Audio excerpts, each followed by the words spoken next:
अब मैं आपके सामने कुछ एग्जाम्पल लिखा हूँ। Step sons brother is good, सौतेले पुत्र का भाई क्या है, अच्छा है। Sister in law sons is good, यानी जो भाभी की पुत्र क्या है, अच्छा है। अब दोनों सेंटेंस में एक सेंटेंस क्या है, सही है। हो सकता है ये सेंटेंस सही हो सकती है ये सेंटेंस क्या हो, सही। अब कौन सी सेंटेंस सही है आपको इस वीडियो में बताई जाएगी। तो अभी तक आपने कुछ नाउन की पॉजेसिव लास्ट वीडियो को नहीं देखा है तो वीडियो आपको डिस्क्रिप्शन बॉक्स में इसका लिंक क्या है गिवन है, जाके वीडियो को अच्छी तरीके से देखिए और समझिए कि नाउन की पॉजेसिव कैसे बनाते हैं। तो आप इस वीडियो में हम कुछ चर्चा करेंगे नाउन के आगे कि कैसे हम उसकी पॉजेसिव बनाते हैं। तो अभी तक चैनल को सब्सक्राइब नहीं किया है तो सब्सक्राइब कर लीजिए ताकि आपको इसी तरह की ग्रामर के रिलेटेड वीडियो मिलता रहे। नाउन की पॉजेसिव बनाते समय आपको याद रखना है कि नाउन की पॉजेसिव हम जब भी बनाएंगे एपोस्ट्रॉफी से बनाएंगे, एपोस्ट्रॉफी से। तो इसका जो अगला नियम है कि यदि किसी नाउन के अंत में एस, एस एच या सी ई हो और जिसका उच्चारण प्रायः क्या हो, छोटा सा या बड़ा सा हो, तो उस नाउन में जब आप नाउन को पॉजेसिव बनाएंगे तो नाउन के बाद केवल क्या लगाते हैं, एपोस्ट्रॉफी का जो चिन्ह। जैसे यहाँ पर एपोस्ट्रॉफी इस तरीके लिखते हैं तो आप केवल एपोस्ट्रॉफी का मार्क करने के चिन्ह का प्रयोग करते हैं और उसमें जो एस लगा हुआ है उस एच को हम नहीं लगाते हैं। आपके सामने कुछ एग्जाम्पल लिखा हुआ है, उस एग्जाम्पल को समझते हैं। लेकिन पहले आपको कुछ ऐसे वर्ड लिखा है जो जिसके अंत में क्या आता है, सी ई आता है। जैसे मैंने कह दिया पीस सेक। अब यहाँ पे जो सेक का मतलब हो चाहे के लिए देंगे और वैसे सेक की जो हिंदी होती है वो प्रायः क्या होती है, खातिर।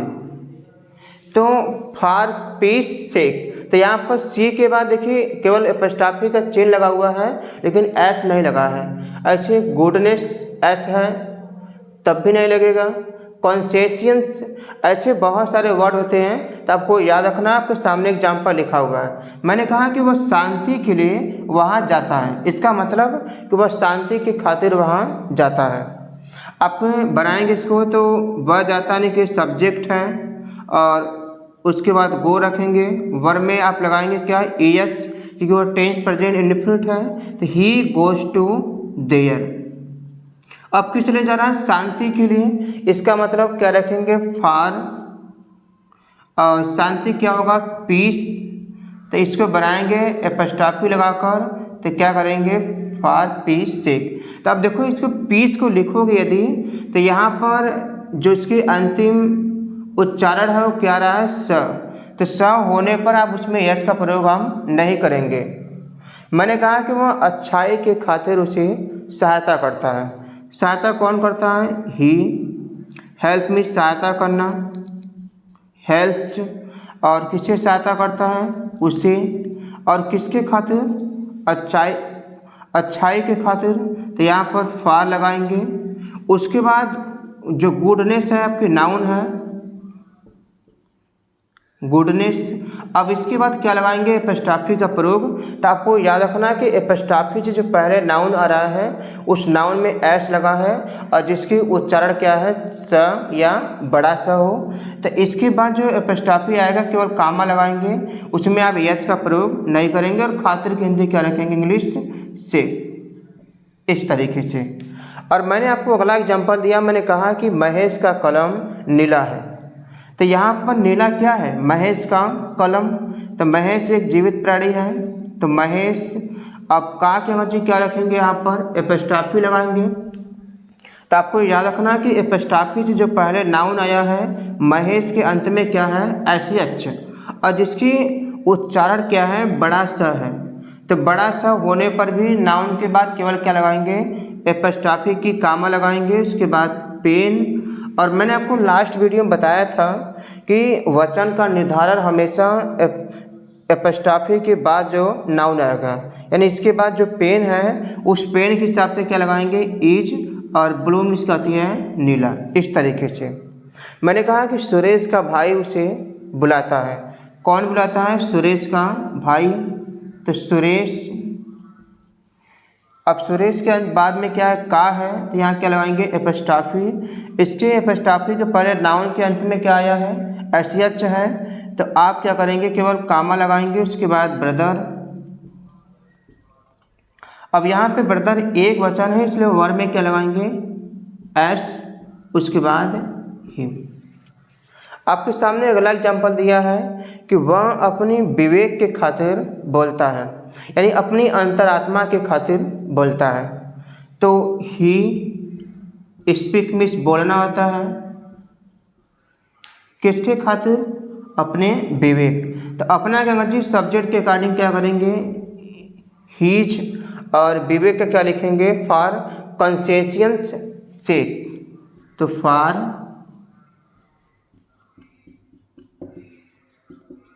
अब इसके बाद आप एपस्ट्रॉफी लगाएंगे। तो एपस्ट्रॉफी याद रखिए, किसी भी नाउन के अंत में ये अल्फाबेट आता है तो उसके बाद जब भी एपस्ट्रॉफी आएगी तो केवल एपस्ट्रॉफी का चिन्ह आएगा, तो कामा लगाकर उसके बाद क्या लिखेंगे, सेक, इस तरीके से। तो आपको याद रखना है कि यदि एपस्ट्रॉफी से पहले जो नाउन आया है उस नाउन के अंत में एस, एस एच, सी, ई हो, जिसके उच्चारण प्रायः स या छोट बड़ा स हो, तो आप उस एपस्ट्रॉफी का केवल क्या लगाते हैं, चिन्ह, और उसमें अब यस का प्रयोग नहीं करते हैं, जो आपके सामने एग्जाम्पल लिखा हुआ है। आगे चर्चा करते हैं कि जब भी आप नाउन की पजेसिव बनाएंगे तो किसी non living thing, non living का मतलब होता है कि जो वस्तु क्या हो, निर्जीव। तो किसी नॉन लिविंग थिंग को पर्सनिफाई यानी कि सजीव मानने के लिए वहाँ भी हम एपस्ट्रॉफी का प्रयोग कर सकते हैं। वैसे जनरली आप जब भी आप नाउन की पजेसिव बनाएंगे यानी कि एपस्ट्रॉफी के जरिए, तो आप एपस्ट्रॉफी का प्रयोग हमेशा जो प्राणी क्या होती है, लिविंग क्रिएचर होती है, वहाँ पर करते हैं आप। लेकिन किसी भी नॉन लिविंग थिंग को यदि आप पर्सनिफाई कर रहे हैं तो पर्सनिफाई करने के लिए वहाँ पर आप एपस्ट्रॉफी का प्रयोग कर सकते हैं। जैसे मैंने कहा कि चंद्रमा की सुंदरता अच्छी है, आप किसी मनुष्य की सुंदरता मानते हैं, लेकिन यहाँ पे जो चंद्रमा की सुंदरता है, यहाँ पे आपने क्या किया, चंद्रमा को पर्सनिफाई किया है। तो जब किसी ऑब्जेक्ट को पर्सनिफाई करेंगे तो वहाँ पर हम एपस्ट्रॉफी का प्रयोग कर सकते हैं। तो यहाँ पर आप जब करेंगे पर्सनिफाई तो यहाँ बनाएंगे द, उसके बाद मून। तो यहाँ पर चाहे तो इस तरीके से करेंगे आप, क्योंकि यहाँ पर मून को क्या कर रहे हैं, हम पर्सनिफाई कर रहे हैं। तो किसी भी ऑब्जेक्ट को पर्सनिफाई करने के लिए वहाँ पर हम एपस्ट्रॉफी का प्रयोग कर सकते हैं। तो द मून एपस्ट्रॉफी लगाकर यहाँ पे ब्यूटी मीन्स क्या होती है, सुंदरता। अब यहाँ पे सब्जेक्ट काम कर रहा है, आपको पहले ही लास्ट वीडियो में बताया गया है कि वचन का निर्धारण हमेशा एपस्ट्रॉफी के जो बाद नाउन होगा उस नाउन के हिसाब से, यानी कि इज, और गुड मीन्स क्या होती है, अच्छा, इस तरीके से करेंगे। अगला एग्जाम्पल है कि प्रकृति की प्रेम हमारे लिए क्या है, अच्छा। यहाँ कोई प्रकृति एक ऐसी कोई वस्तु नहीं है कि जिससे आप प्रेम करें, लेकिन यहाँ पर हम क्या कर रहे हैं, नेचर को पर्सनिफाई कर रहे हैं। तो किसी भी थिंग या कोई ऑब्जेक्ट को पर्सनिफाई करने के लिए वहाँ पर हम एपस्ट्रॉफी का प्रयोग करेंगे। तो बनाएंगे तो क्या लिखेंगे, नेचर। तो इस तरीके से इसमें क्या लगाएंगे, आप एपस्ट्रॉफी लगाएंगे, नेचर। उसके बाद लव मीन्स क्या आती है, प्रेम, और यहाँ पे लव क्या है, सिंगुलर है, इसलिए यहाँ पर क्या लगाएंगे, इज, और गुड मीन्स अच्छा, और हमारे यानी कि फार क्या लगाएंगे, अस करेंगे। तो याद रखिए, किसी भी नॉन लिविंग थिंग को पर्सनिफाई करेंगे तो वहाँ पर पर्सनिफाई करने के लिए आप क्या करेंगे, एपस्ट्रॉफी का प्रयोग कर सकते हैं। और किसी टाइम यानी किसी समय या कोई भार या किसी स्थान को दर्शाने के लिए भी क्या करते हैं, हम एपस्ट्रॉफी का प्रयोग करते हैं। जैसे मैंने कहा कि मैं एक दिन की छुट्टी चाहता हूँ, तो यहाँ पर करेंगे तो आई वांट मीन्स क्या आती है, चाहना, आई वांट। अब क दिन की छुट्टी, एक दिन की छुट्टी, तो यहाँ पर क्या करेंगे, अ डे। अब डे में देखिए इसके बाद आया दिन, क्या है, एक समय को दर्शा रहा है, तो यहाँ पर आप एपस्ट्रॉफी का प्रयोग करेंगे। तो अ डेज, और लीव मीन्स क्या आती है, छुट्टी। तो याद रखिए, किसी भी समय, किसी भार या किसी स्थान को दर्शाने के लिए भी क्या करते हैं, हम वहाँ पर एपस्ट्रॉफी का प्रयोग करते हैं। जैसे मैंने कहा कि मेरी भुजा की लंबाई क्या है, 2 फीट है। यहाँ पे जो भुजा की लंबाई वेट कर रहे हैं आप, तो माई आर्म। यहाँ पे मैं एक भुजा की बात कर रहा हूँ, इसलिए आर्म का प्रयोग करेंगे। उसके बाद क्या लगाएंगे, एपस्ट्रॉफी, और लेंथ मीन्स क्या होती है लंबाई, लेंथ इज। और कितनी फीट है 2 फीट। फिर 2 होता है, एक होता है FIT और एक होता है FEET। इस फीट का मतलब होता है किसी वस्तु पर कोई जब वस्तु क्या सटीक बैठिए से मैंने कह दिया कि इस मार्कर पिच का जो कैप है बिल्कुल फिट बैठ रहा है तो वहाँ पर प्रयोग करेंगे FIT। लेकिन किसी लंबाई को नापने के लिए वहाँ पर आप क्या करेंगे FEET फीट। तो यहाँ पर किसका प्रयोग करेंगे 2 और फीट लगाएंगे ये वाला। तो याद रखिए किसी नॉन लिविंग को जब पर्सनिफाई करेंगे तो वहाँ एपस्ट्रॉफी का प्रयोग कर सकते हैं और किसी समय वेट और प्लेस को दर्शाने के लिए इस तरीके से हम एपस्ट्रॉफी का प्रयोग कर सकते हैं। अब मैं आपको जो नाउन की पॉजेसिव बताने जा रहा हूँ कि यदि कोई कंपाउंड नाउन हो, कंपाउंड नाउन का मतलब होता है कि जहाँ पर एक से अधिक नाउन क्या हो कई वर्डों से मिलकर बना हो वो क्या होती है कंपाउंड नाउन होती है। यदि आपको कंपाउंड नाउन नहीं पता है तो उसकी मैं वीडियो बनाकर डिस्क्रिप्शन बॉक्स में इस पर लिख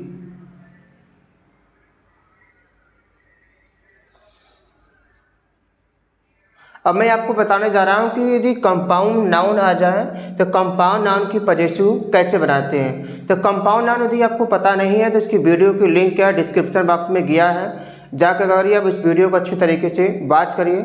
आप मान लीजिए कि यदि आपको कोई कंपाउंड नाउन आ जाए और कंपाउंड नाउन को जब भी आप पॉजेसिव बनाएंगे यानी कि एपस्ट्रॉफी के जरिए तो आप क्या करेंगे कि कंपाउंड नाउन के जो अंतिम शब्द है उस अंतिम शब्द में आप क्या करेंगे एपस्ट्रॉफी का नियम लगाएंगे। कैसे, जैसे मैं कुछ कंपाउंड शब्द को लिखा हूँ, जैसे मैं कहा कि सिस्टर इन लॉ। अब सिस्टर इन लॉ मीन्स क्या होती है मैं बता रहा आपको कि सिस्टर इन लॉ मीन्स क्या होती है भाभी, और ब्रदर इन लॉ मीन्स क्या होती है जीजा या साला भी होता है, और मदर इन लॉ मीन्स क्या होती है सास, और फादर इन लॉ मीन्स क्या होती है ससुर, और स्टेप सन मीन्स क्या होती है सौतेला पुत्र, और मैड सर्वेंट मीन्स क्या होती है नौकरानी। कंपाउंड नाउन और भी होते हैं लेकिन कंपाउंड नाउन को जब भी आप बनाएंगे एपस्ट्रॉफी के जरिए पॉजेसिव तो याद रखना है कि कंपाउंड नाउन के अंतिम शब्द में आप क्या लगाएंगे एपस्ट्रॉफी का प्रयोग करेंगे। कैसे, मैंने आपके सामने एग्जांपल लिखा हूँ, मैं कहा कि जीजा की कार क्या है अच्छी है। तो यहाँ पर जो जीजा की स्पेलिंग क्या होती है ब्रदर इन लॉ लगाएंगे आप, तो ब्रदर इन लॉ। इतने वर्ड को लगाने के बाद आपको क्या लगाना है एपस्ट्रॉफी। तो एपस्ट्रॉफी यहाँ लगाएंगे, क्यों? क्योंकि यदि एपस्ट्रॉफी का प्रयोग आप यहाँ कर देंगे, यहाँ करेंगे तो इसके बाद आ जाएगा इन क्या है प्रीपोजिशन है। तो याद रखिएगा एपस्ट्रॉफी के बाद हमेशा क्या आनी चाहिए नाउन आनी चाहिए। तो यहाँ पर अंत वर्ड में लगाएंगे तो इसके बाद क्या आ जाएगा नाउन यानी कि कार। तो इस तरीके से जब भी आप एपस्ट्रॉफी बनाएंगे किसी कंपाउंड नाउन को तो उसके अंतिम शब्द में क्या लगाएंगे एपस्ट्रॉफी, उसके बाद जो रहेगा नाउन वो लिखेंगे कार, और एपस्ट्रॉफी के बाद जो नाउन सिंगुलर है इसलिए क्या करेंगे इज, और गुड मीन्स क्या होती है अच्छा। मैंने कहा कि सास की बहन उसे बुलाती है। कौन बुलाती है? सास की बहन। तो सास की क्या लिखेंगे मदर इन लॉ करेंगे, मदर इन लॉ। अब यहाँ पे एपस्ट्रॉफी लगाएंगे तो एपस्ट्रॉफी हमेशा कंपाउंड के अंतिम शब्द में यानी कि इसमें लगाना है एपस्ट्रॉफी। उसके बाद सिस्टर मीन्स क्या होती है बहन, सिस्टर, और यहाँ पे काल मीन्स क्या होती है बुलाना। अब यहाँ पे वचन का निर्धारण करना है तो हमारा ये मेन वर्ड नहीं है, मेन वर्ड क्या है सिस्टर यानी कि बहन बुलाती है ना कि ये बुलाती है। तो बहन यानी सिस्टर एक वचन है इसलिए वर्ड में क्या लगाएंगे एस, और हिम उसे की। मैंने कहा कि सौतेले पुत्र की जो सौतेले पुत्र की बहन है वो जा रही है। तो यहाँ पे सौतेले पुत्र क्या करेंगे आप स्टेप सन। तो कंपाउंड जो नाउन है उसके अंतिम शब्द में आप एपस्ट्रॉफी लगाएंगे। उसके बाद क्या करेंगे सिस्टर। कंटिन्यूअस वाक्य है तो क्या लगाएंगे इज, और गो में क्या लगाएंगे ING। तो इस तरीके से आपको याद रखना है कि कोई भी कंपाउंड जब नाउन आते हैं तो उस कंपाउंड नाउन की पजेसिव यानी एपस्ट्रॉफी बनाते समय उस नाउन के अंतिम शब्द में आप एपस्ट्रॉफी का प्रयोग करेंगे।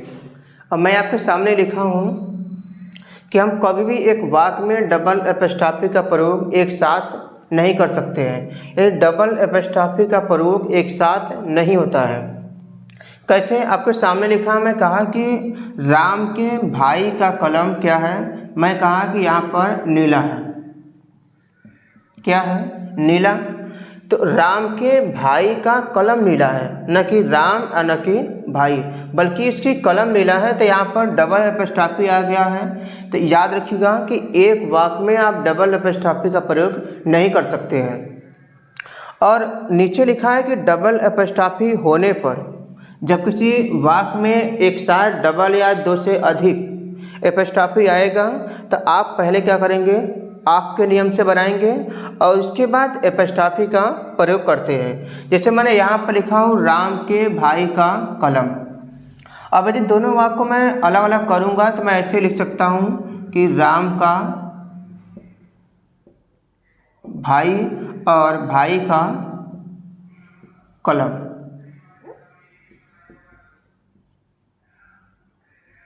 भाई का कलम।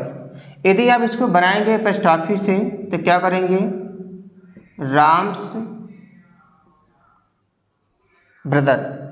यदि आपके नियम से बनाएंगे नीचे वाले को तो भाई का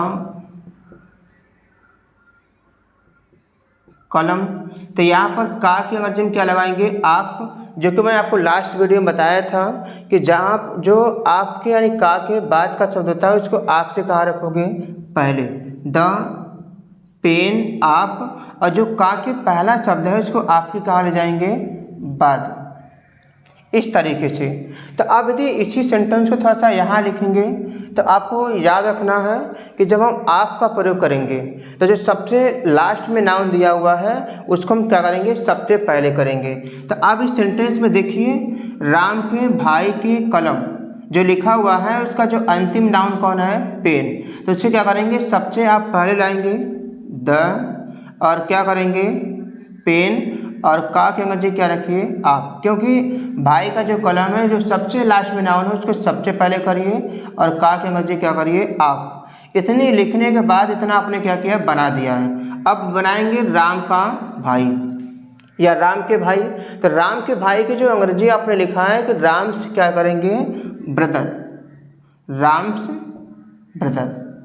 ठीक इस तरीके से करना है, क्योंकि आप एक वाक्य में डबल एपस्ट्रॉफी का प्रयोग नहीं कर सकते हैं। The pain of Ram's brother. अब यहाँ पे वर्ब आएगी तो आपको बताया गया कि हमेशा आपके पहले नाउन के हिसाब से, बल्कि यहाँ पे कलम मिला है न कि भाई नीला है। तो कलम की अपेक्षा क्या लगाएंगे, इज, और ब्लू मीन्स क्या आती है, नीला। पहला नियम है, आप चाहें तो इसमें जितनी भी काके की है सबका इंग्लिश क्या लगाइए, आप।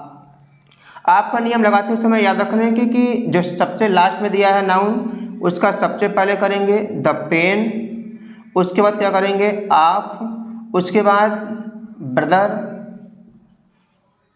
उसके बाद क्या लगाएंगे, आप। और आपको पता होना चाहिए कि आपके पहले जो नाउन होगा उसके पहले हम क्या लगाते हैं, द, उसके बाद आप, और उसके बाद क्या करेंगे, राम।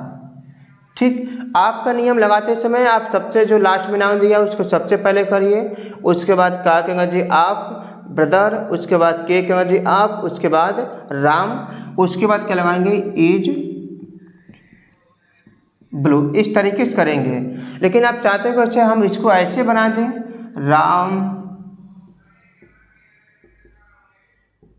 ब्रदर्स और पेन कर देंगे इस तरीके से, तो आपकी सेंटेंस क्या मानी जाएगी, गलत। क्यों?